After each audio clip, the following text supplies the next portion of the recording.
অযোধ্যার রাম মন্দিরের উদ্বোধন করলেন প্রধানমন্ত্রী নরেন্দ্র মোদী। কালো পাথরের রামলালার মূর্তিতে প্রাণ প্রতিষ্ঠা করলেন তিনি। তারপরে তিনি তার 11 দিনের কঠোর উপবাসের ব্রত ভাঙেন। রামলালাকে সাষ্টাঙ্গে প্রণাম করতে দেখা গিয়েছে তাকে।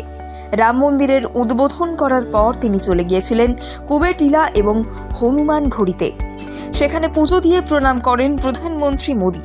এর মধ্যে তিনি রাম মন্দিরের নির্মাণে যারা কাজ করেছেন সেই শ্রমিকদের সঙ্গে দেখা করে তাদের উপরে পুষ্পবৃষ্টি করেন। তারা দিনরাত এক করে কাজ করেছেন বলেই এই রমণীয় রাম মন্দির তৈরি করা সম্ভব হয়েছে, এ কথা তিনি স্বীকার করেছেন। গোটা দেশের বিভিন্ন প্রান্ত থেকে মানুষ রাম মন্দির নির্মাণে সহযোগিতা করেছেন। যেমন রাজস্থান থেকে এসেছে পাথর, বিহার, উত্তরপ্রদেশের শ্রমিকরা কাজ করেছেন। মন্দিরে মার্বেলের উপর নকশা ফুটিয়ে তুলেছেন তেলেঙ্গানা, তামিলনাড়ুর শিল্পীরা। ভারতের কোনো না কোনো প্রান্তে অবদান রয়েছে এই মন্দির তৈরিতে।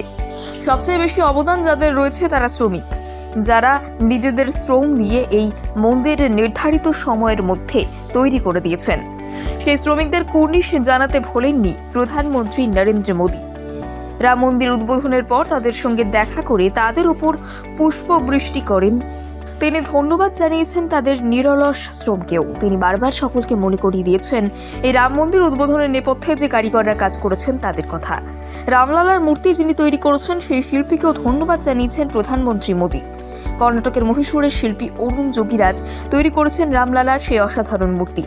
5 বছরের বালকের মুখের সারল্য নিয়েই মূর্তিটি তৈরি করা হয়েছে, কারণ এখানে রাম রাজা নন, তিনি কৌশল্য নন্দন রাঘব। 5 বছরের বালক রূপেই পূজিত হবেন। 8 ফুট উঁচুতে হয়েছে মূর্তিটি। মূর্তির নিজের উচ্চতা 6 ফুট। বেদির ওপরে বসানোয় তার উচ্চতা বেড়ে হয়েছে 8 ফুট।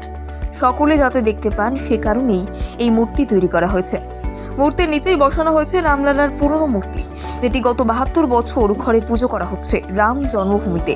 সেখানে রামলালার সঙ্গে ভরত, শত্রুঘ্ন এবং লক্ষ্মণও রয়েছে। সকলকেই সেখানে বসানো হয়েছে, নিত্য পুজো হবে তাদেরই। আর নতুন মূর্তিটি সাজানো হয়েছে অসম্ভব সুন্দর করে। তার কপালে রয়েছে হীরের তিলক, মাঝে রুবি বসানো, মাথায় সোনার মুকুট, গায়ে সোনার গয়না, হাতে সোনার ধনুক আর তীর। ফুলের মালায় ভরিয়ে তোলা হয়েছিল তাকে। যজমান হয়ে মন্দিরের পুজো সংকল্প করেন প্রধানমন্ত্রী। 11 দিন তার জন্য কঠোর ব্রত পালন করেছেন। একাধিক মন্দিরে পুজো দিয়েছেন। একবেলা নারকেলের জল খেয়েছেন, অন্ন গ্রহণ করেননি। রামলালার প্রাণ প্রতিষ্ঠার পর চরণামৃত পান করে উপবাস ভঙ্গ করলেন তিনি। রামলালার পুজো নিষ্ঠা ভরে করেছেন প্রধানমন্ত্রী। কোথাও কোনো আয়োজনে খামতি রাখা হয়নি।